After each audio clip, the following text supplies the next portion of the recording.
I'm Lucy Luskini and this is one of my glass paintings. I've got quite a few of these listed in my shop at the moment, so I thought I'd better make a quick video just to show you some of the features you might not be able to see from the photos because they're 2D. So this one's a turquoise sugar skull. The first thing I'm going to show you is it's painted on glass with transparent paint. So if I wave my hand behind it like that, you can see it's totally see-through. This means if you hang it on a coloured wall, the colour of the wall and the texture will show through. So you can have fun experimenting, hanging it on different patterns, different textures, or holding it up against the light, and then you'll get like an illuminated stained glass effect. So I'm going to show you an example of what happens when you put it against red using this book. So because the paint is transparent, the colour of the paint merges with the colour of the wall behind it. So you get a completely different palette then. So here you can see the skulls now turned black, the leaves are like a navy colour, and the petals of the flowers are sort of dark purple instead of light purple. It also makes the gold stand out a lot more on a darker background, so you can experiment.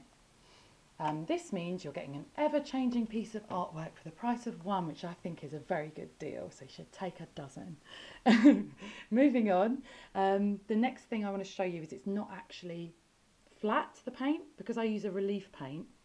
You can see here on the gold and black parts it's got a raised up texture, and on the frame itself this is hand decorated too, and I've used the relief paint again down the sides there. So just show you that from the bottom, and you can see I've used quite a lot of detail. There's a lot of dot work here,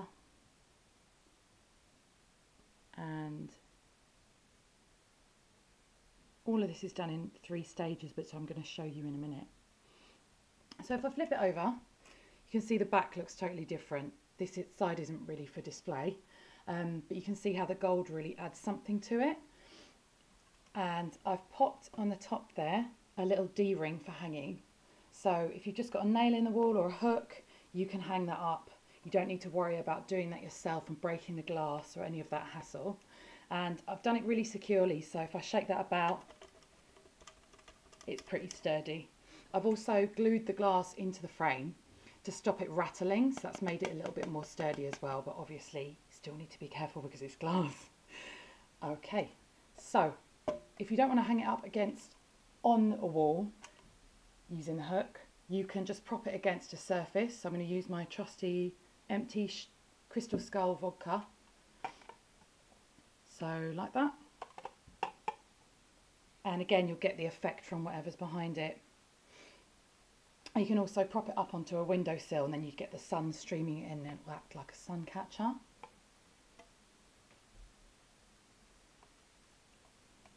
Right, I'm just going to show you, they come in 2 sizes.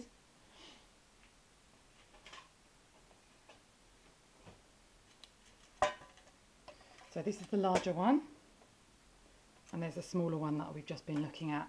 So if I lay them side by side, you can see the difference in size, and most of my glass paintings will come in these 2 sizes. Some of them are limited edition, other sizes, but I'll just show you these compared to a ruler so you get an idea of scale. So the smaller one, along the bottom, it's 6.5 inches, and up the side 8.5.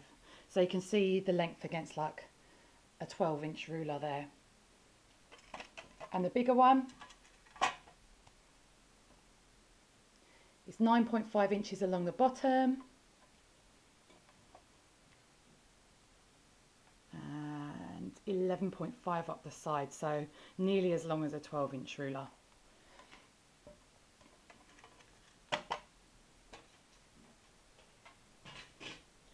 Okay, I'm just going to tell you a bit about the process. If you've seen in my shop, I do explain that it's in 3 parts. So to start with, I'm going to show you one of the paintings I'm working on that's in like the initial stage. So I'll do an outline completely in this black relief paint. And this one's a sugar skull wedding, which will be lovely. And after that, I start filling in the colour. So you leave the relief paint at least 24 hours to dry, and I can kind of do with them in one day, pretty much. It depends on the size of the piece. And then you start filling in the colour, and I use a technique called flood filling. So that takes quite a long time. You need to make sure not to get any air bubbles, not to get any stray hairs or anything in it, and yep, so it is time consuming. I'm going to have to do this one in more than one sitting, clearly, because I've only done this bit so far. And again, you need to leave that for at least 24 to 48 hours to dry. So when you filled all the colour in, it looks something like this. So this is the turquoise sugar skull we've been looking at. And this is before I've put any of the gold relief on. So yeah, that's the third stage. So if I compare it with the original painting, you can see the gold really does add something to it. So it's worth all the extra time, and they do take forever.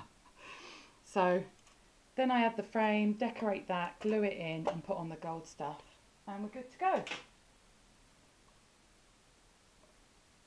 So if you've got any questions, please contact me.